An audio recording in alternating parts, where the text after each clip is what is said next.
여러분 안녕하십니까? 사이언스 투데이 시작합니다.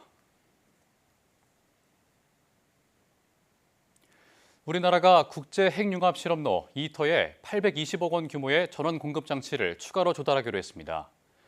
과학기술정보통신부는 국제 핵융합 실험로 국제기구와 이터 한국사업단이 프랑스 카다라슈에서 이터 전원 공급 장치 2차 공급분에 대한 업무 협약을 체결했다고 밝혔습니다.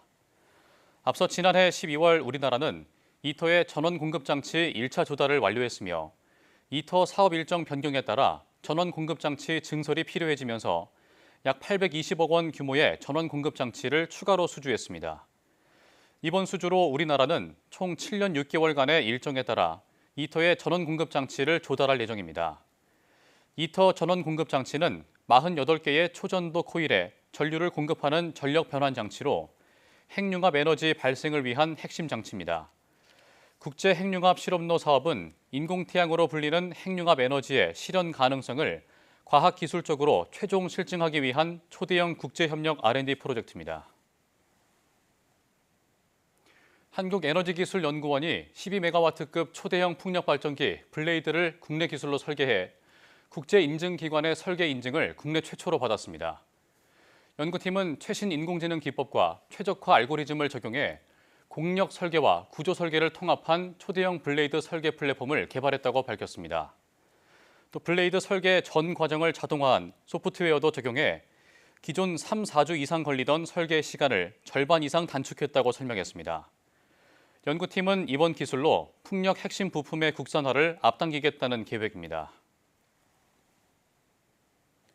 화성시가 기초자치단체 최초로 AI 엑스포를 개최했습니다. 국내외 AI 선도 기업들과 석학들이 대거 참석해서 주목을 받고 있습니다. 최명신 기자가 보도합니다. 개막식에 문을 연 것은 인간에 가장 가까운 로봇으로 평가받는 휴머노이드 로봇 아메카입니다. 디지털 드로잉쇼로 이미지가 구현되자 반갑게 인사를 건넵니다. 이제 본격적인 화성 타겟이 AI 엑스포가 시작됩니다. 함께 화성의 미래를 응원해 주세요. 사람을 꼭 빼닮은 표정과 말투가 인상적인 아메카는 영국의 로봇 전문 기업이 지난 2022년 CES에서 처음 공개한 이후 진화를 거듭하고 있습니다. 화성시가 지방정부로서는 처음으로 AI 엑스포를 개최했습니다. AI를 활용해 행정과 도시 문제를 해결하고 글로벌 미래 도시로 도약하겠다는 화성의 비전을 담았습니다. 이번 박람회는 기업들이 상호 정보를 교환하고 AI 기술을 직접 체험하며 AI 산업의 미래를 조망하는 아주 좋은 기회가 될 것으로 예상합니다. 100여 개 전시 부스엔 아마존, SK매직, 현대차 등 국내외 AI 선도 기업들과 화성시 내 30여 개의 스타트업이 총 출동해 기술력을 뽐냈습니다. 체험객이 빨간색 버튼을 누르자 다관절 로봇이 빨간색 공룡알을 정확하게 골라냅니다. 3D 비전과 딥러닝 기술을 융합한 최첨단 기술입니다.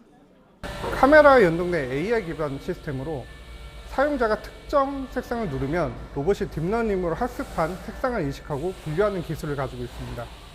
세계적 로봇공학자 데니송 UCLA 교수의 기조 강연을 비롯해 AI 전문가들의 특강과 정책 토론회 등 소통의 장을 넓힌 것도 이번 엑스포의 특징입니다.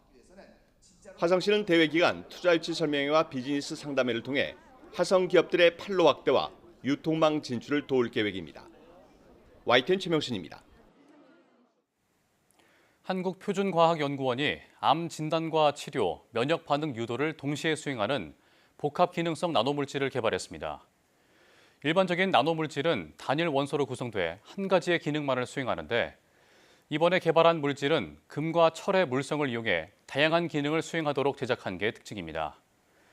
구체적으로는 금 사이에 철을 넣은 삼중층 형태로 설계돼 종양 부위에 자석을 대면 철의 자성을 이용해 나노물질을 쉽게 끌어당길 수 있는 원리입니다. 또 광음향 영상 기능이 탑재돼 종양의 위치와 물질의 전달 과정을 실시간으로 관측할 수 있고 암세포가 재발할 때 경고 신호를 내보내는 등 면역 반응 유도 효과도 있음을 확인했습니다. 국내 연구진이 운동 중 근육과 뼈를 튼튼하게 만들어서 근골격 노화를 억제하는 단백질을 발견했습니다. 한국생명공학연구원 노화융합연구단 양용열 책임연구원과 전남대 김낙성 교수 공동연구팀은 근육에서 분비되는 단백질 CLC-F1이 근육과 뼈의 노화를 억제한다고 밝혔습니다.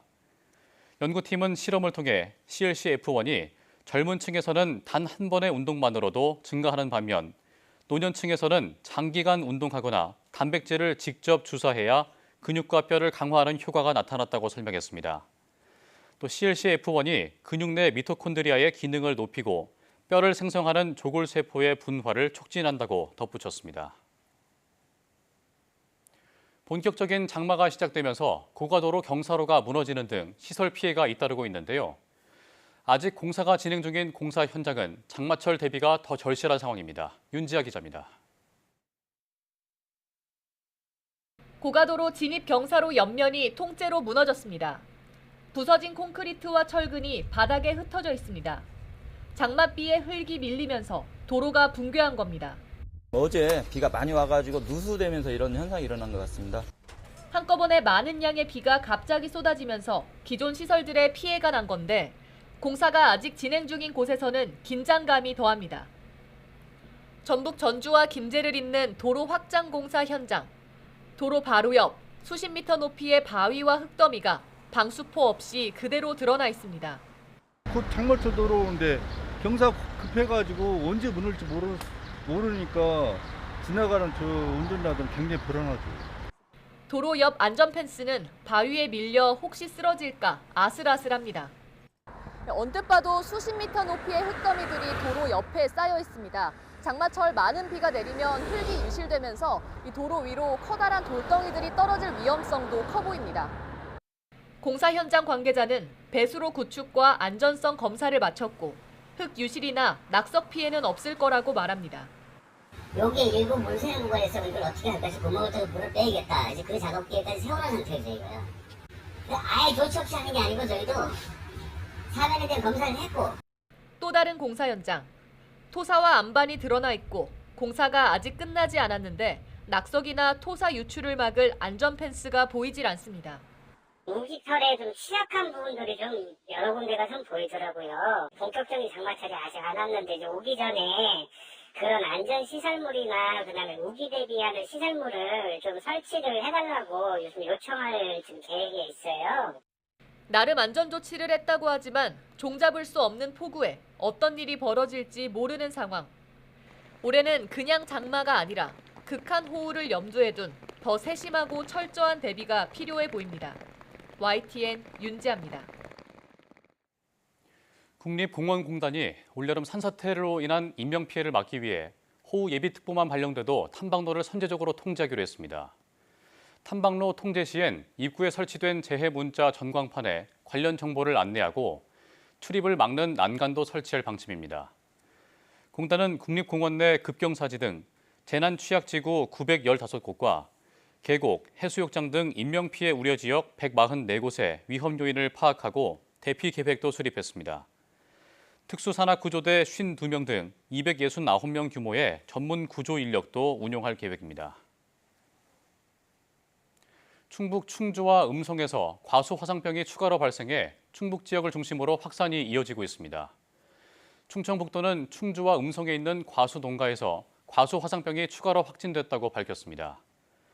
과수 화상병은 전국 101개 농가에서 발생해 피해 면적은 39.9헥타르로 집계됐는데 이 가운데 절반가량인 55개 농가 18.98헥타르가 충북 지역에 집중돼 있습니다. 방역당국은 과수 화상병 발생 농가의 출입을 통제하고 긴급 매몰 작업과 함께 인근 과원에 대한 정밀 예찰을 진행하고 있습니다. 건강에 좋다고 알려진 새싹 채소에 미네랄 처리수를 뿌려 키우면 기능성 물질 함량이 크게 증가한다는 연구 결과가 나왔습니다. 새싹 추출물과 산삼 배양근 등을 활용한 신물질도 속속 개발되고 있습니다. 최기성 기자입니다. 원통형 재배기에 담긴 새싹 채소 종자에 미네랄 처리수를 뿌립니다. 실내 농장 내부는 새싹 채소가 자라기 좋은 온도와 습도로 조절되고 있습니다. 농촌진흥청 분석 결과 미네랄 처리수를 활용해 키운 브로콜리 새싹에서 기능성 물질 함량이 일반 브로콜리보다 50배 높게 나타났습니다. 혈당을 조절하고 치매를 예방하는 바이오 미네랄 복합체도 다량 포함됐습니다. 한 벤처기업은 수확한 새싹 채소를 50도에서 나흘 동안 저온 건조한 다음 추출기로 기능성 음료를 개발했습니다. 새싹 채소는 다양한 그 기능성 물질이 풍부한데 이것을 건조하면서 그 다음에 또 저온으로 그 진공 추출을 해서 각종 음료나 내지는 식품의 첨가물로 다 이렇게 쓰여집니다. 최근에는 브로콜리 새싹 추출물과 산삼 배양근, 천마 등을 합성한 새로운 신물질도 개발돼 주목됩니다. 부산 가톨릭대학교 연구팀은 동물 실험 결과 이물질을 투여한 군에서 인지장애 개선 효과를 확인했습니다. 투여한 군과 투여하지 않은 군을 비교했을 때 길을 잘 찾아간다든지 동물 실험에서 행동적인 효과가 탁월한 걸 확인을 했었고, 농진청은 연구 범위를 확대하고 있습니다. 소비자들이 요구하는 면역 조절이나 혈당 조절 같은 그런 기능성을 함께 밝혀낼 예정입니다. 건강기능식품이나 식품 소재로 널리 활용할 수 있도록 새싹 채소의 기능성 강화 기술 개발이 건강식품 관련 업계에도 영향을 미칠 것으로 보입니다. YTN 최기성입니다.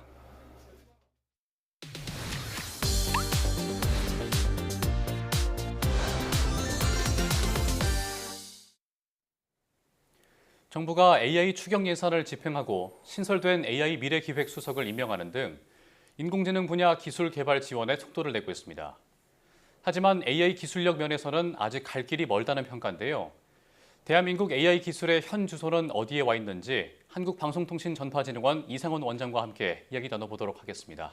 원장님 안녕하십니까? 네, 안녕하십니까? 네. 먼저 우리 AI 기술의 현 주소에 대해서 어떻게 평가하시는지 궁금한데요. 글로벌 선도 국가들과 비교를 했을 때 어느 정도 수준인지 궁금합니다. 네, 대한민국은 AI 기술 발전의 잠재력이 매우 큰 국가입니다. 우선 정부의 적극적인 지원 정책이 있고 또 우수한 IT 인프라, 그리고 또 아주 뛰어난 인재들이 있다는 점이 이제 장점이죠. 최근에 하버드대 케네디 스쿨에서 발표한 2025년 자료를 보더라도 우리나라가 첨단 기술 국가 순위에서 5위를 차지할 정도로 인정을 받고 있습니다. 예. 하지만 이 선도 그룹인 미국과 중국이 워낙 압도적으로 이렇게 앞서 나가고 있어서 상당한 격차가 있다고 말씀드릴 수밖에 없고요. 그래서 우리나라는 이제 미국과 중국 다음으로 AI 강국 탑3 진입을 목표로 기술 개발 그리고 필요한 투자를 좀 진행하고 있습니다. 특히 이제 새 정부가 AI를 우리 경제 산업 구조 전환과 또 사회 시스템 전반의 혁신을 이끄는 국가 전략으로 이렇게 보고 5년간 약 100조 원 규모의 투자를 하겠다 이렇게 약속을 했고 지금 이미 이제 시작을 하고 있다 이렇게 말씀드리고 싶습니다. 네. 그렇다면 국내 기업들의 AI 도입이나 활용 현황은 어떤지도 궁금한데요. 인공지능 기술이 기업에 가져온 변화에 대해서는 어느 정도라고 보십니까? 우선 상당히 크다고 말씀을 드리고 싶습니다. 왜냐하면 국내 기업들이 지금 특히 여기도 마찬가지로 올해 이제 산업자원부에서 지금 이제 자료를 좀 낸 게 있는데요. 예. 국내 기업 10곳 중에서 4곳이 실제 기술을 AI를 이제 도입을 하고 있고, 좀 자세히 보면 대기업이 65%, 또 중소기업이 한 31% 정도 이 정도로 사용했기 때문에 꽤 도입률이 높다, 아니 상당히 높다로까지도 말씀드릴 수 있습니다. 몇 개의 대표 사례로 살펴보면 제조업 분야에서는 이제 삼성전자, 현대자동차 등이 AI 검사나 예측 장비를 통해서 불량률도 낮추고 생산성도 최대 20% 이상 끌어올렸다고 합니다. 또 유통 분야에서 살펴보면 쿠팡이나 네이버 이쪽에서 보면 이 물류 최적화를 AI를 이용을 해서 배송의 효율성을 아주 극대화하고 또 비용을 절감하고 있다고 나오고 있습니다. 금융권 경우에는 이제 KB국민은행, 신한은행 등 주요 은행들이 이 AI를 이용해서 이상 거래 금융 거래를 탐지하게 함으로써 수백 원 규모의 금융 사기를 예방하는 등의 또 리스크 관리 역량을 강화한 것으로 나타났습니다. 또 이동통신사 역시 빼놓을 수 없는데요. 이 이동통신 3사 역시 특히 상담 업무에 우선적으로 도입을 해서 30% 이상의 또 효율성을 높였고 그 외에도 또 막 굉장히 광범위한 그 네트워크망을 가지고 있는데요. 이 망을 또 효율적으로 운영함으로써 전기 소비도 줄이고 하는 등의 그런 효과를 내고 있습니다. 그래서 이처럼 AI는 뭐 기업의 시간 단축, 비용 절감, 또 안전성도 높일 수 있고요. 그래서 다양한 그 곳에서 사용되고 있고 특히 점점 더 AI가 진흥화됨으로써 의사결정에 있어서도 큰 역할을 점점 더 하고 있다. 이런 말씀을 드림으로써 계속적으로 우리 기업도 AI의 잠재력을 그리고 가능성을 더 이용하기 위해서 노력하고 있다. 이렇게 보시면 되겠습니다. 그렇군요. 그렇다면 AI 기술을 국가적 차원에서 좀 성공적으로 또 생태계도 조성하고 또 확산시키기 위해서는 이 4단계로 이루어진 핵심 요소가 또 있다고 들었습니다. 각 단계가 어떻게 되는지 또 왜 중요한지 설명을 한번 부탁드립니다. 네, 그렇습니다. 이 AI라는 것은 굉장히 복잡한 하나의 시스템이기 때문에 이 시스템을 사실은 좀 이렇게 하나씩 좀 나누어서 살펴볼 필요가 있습니다. 그래서 AI를 이제 이해하려고 할 때에 뭐 3단계 또 많게는 5단계까지 나누는데 주로 이제 4단계의 어떤 분류법을 많이 이용하고 있습니다. 그래서 이제 이 AI 전략의 4단계는 사회 전반에 이 긍정적인 영향력을 AI가 미치도록 이렇게 설계를 하고 구축을 하고 이용을 할 수 있도록 하는 그런 단계로 볼 수 있고요. 이들 단계는 아주 유기적으로 연결되어 있기 때문에 이 단계별로 모두 균형 있게 발전시키는 게 중요하다고 말씀드리고 싶습니다. 우선 첫 번째로 이제 단계는 인프라인데 결국은 이제 우리 흔히 많이 들으신 GPU라고 하는 그런 반도체가 굉장히 중요하죠. 그래서 이 GPU가 들어간 서버 그리고 이 GPU들을 연결하는 네트워크 그리고 데이터와 정보를 저장하는 대용량의 스토리지 그리고 이를 또 서비스와 결합하고서 이렇게 일반 고객에게까지 서비스를 제공할 수 있는 클라우드 플랫폼 이런 것들이 이 1단계 인프라에 포함이 되고요. 두 번째 단계는 이제 파운데이션과 모델입니다. 뭐 파운데이션이라는 건 간단하게 말씀드리면 우리가 흔히 아는 챗GPT나 뭐 또 구글의 제미니 이런 것들을 파운데이션이라고 그러고요. 그 모델은 또 챗GPT 뭐 3.5, 4.0 뭐 이런 것들을 이제 모델이라고 보시면 됩니다. 그래서 이 인프라 위에서 이 같은 파운데이션과 모델이 실제로 작동하고 발전할 수 있는 그런 핵심 기술과 자원을 구축하는 단계가 바로 2단계라고 말씀을 드리고 있습니다. 그다음에 세 번째 단계는 이제 애플리케이션과 서비스인데 결국 이는 인프라와 앞서 말씀드린 파운데이션 모델을 결합된 상태에서 이를 특정 목적으로 사용을 할 수 있도록 아주 잘 조정을 하고 그다음에 이를 각 서비스별로 가장 완벽한 형태로 제공될 수 있도록 운용하는 그런 것이 이제 세 번째 단계가 되겠습니다.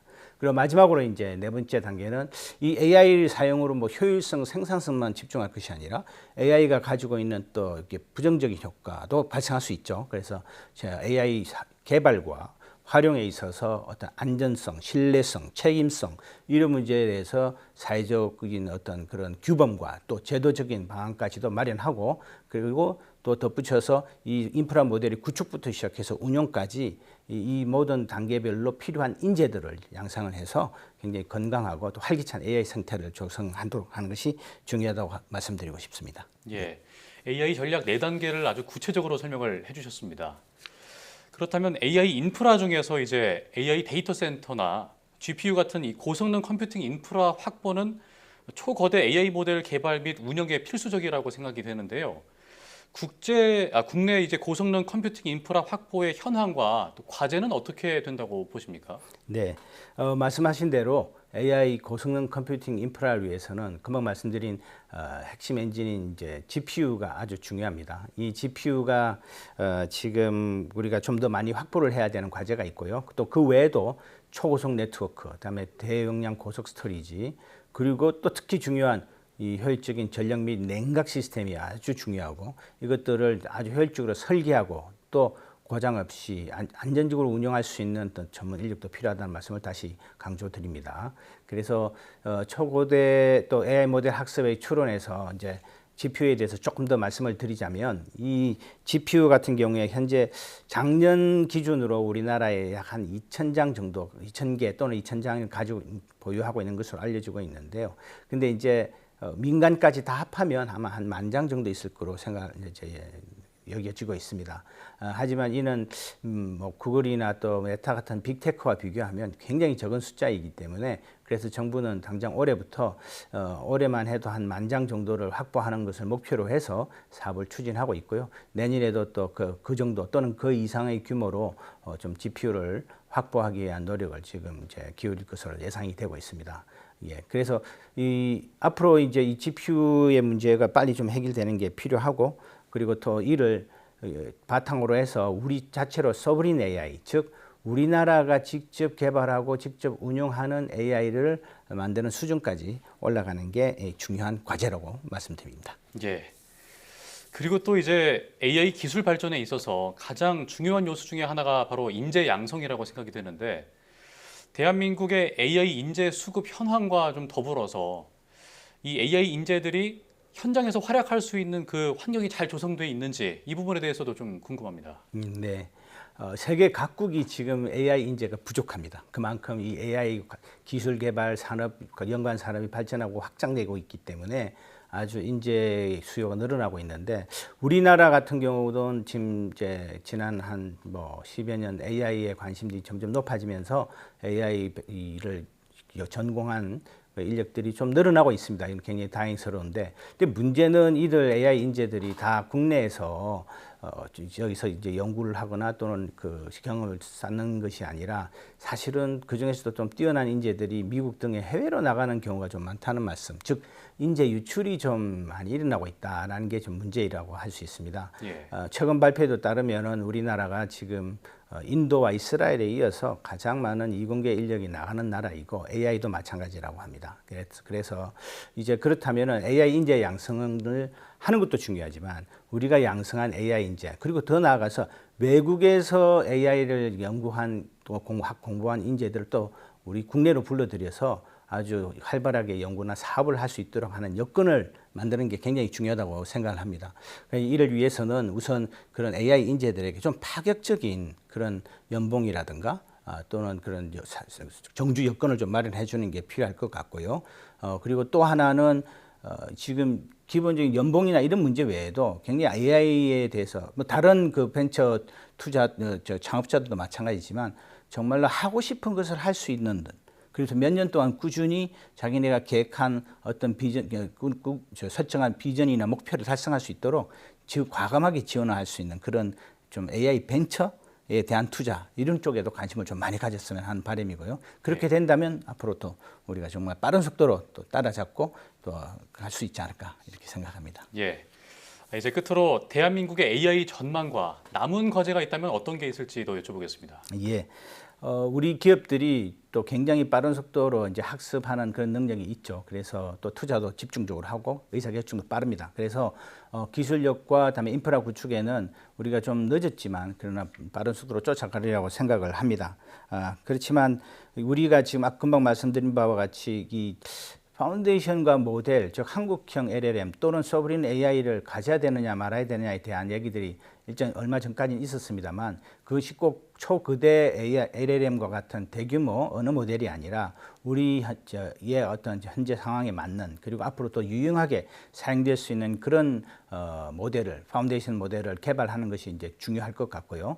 그 다음에 또 우리는 한국어라는 그 우리의 또 그 언어가 굉장히 또 뭐 한류를 통해서도 많이 확장되고 있습니다만, 이 AI 시대에서도 굉장히 이게 우리 한국어를 쓰는 또 AI 모델을 만드는 것도 중요하다고 생각합니다. 그리고 이제 마지막으로 또 말씀드린 건, 특히 우리 이 AI 사용에 있어서 전 세계가 지금 AI가 너무 빠른 속도로 발전하니까 향후에 AI로 인한 위험에 대한 걱정도 많은 것이 사실입니다. 이 분야에서도 우리가 균형 있게 잘 이렇게 정책들을 추진함으로써 우리나라뿐만이 아니라 사실은 전 세계의 이 AI 이용과 확산에 있어서 좀 큰 기여를 할 수 있음으로 해서 AI 분야에 있어서의 어떤 그 글로벌 리더십도 좀 확보한다면 우리나라가 AI 발전하는 데 있어서 더 큰 도움이 되리라고 생각을 하고 있습니다. 예. 지금까지 한국방송통신전파진흥원 이상원 원장과 함께 이야기 나눠봤습니다. 오늘 말씀 고맙습니다. 네, 감사합니다.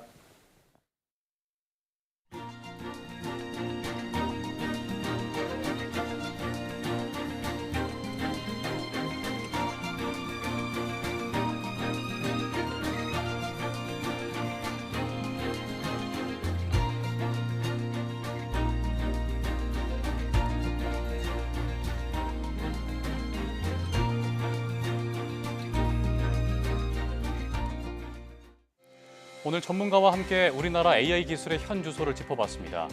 본격적인 추격에 나섰지만 선도국에 비해 아직 갈 길이 먼 게 현실인데요. 특유의 저력과 잠재력을 바탕으로 인공지능 분야에서도 국제 무대에서 도약할 수 있길 기대합니다. 뉴스 마칩니다. 고맙습니다.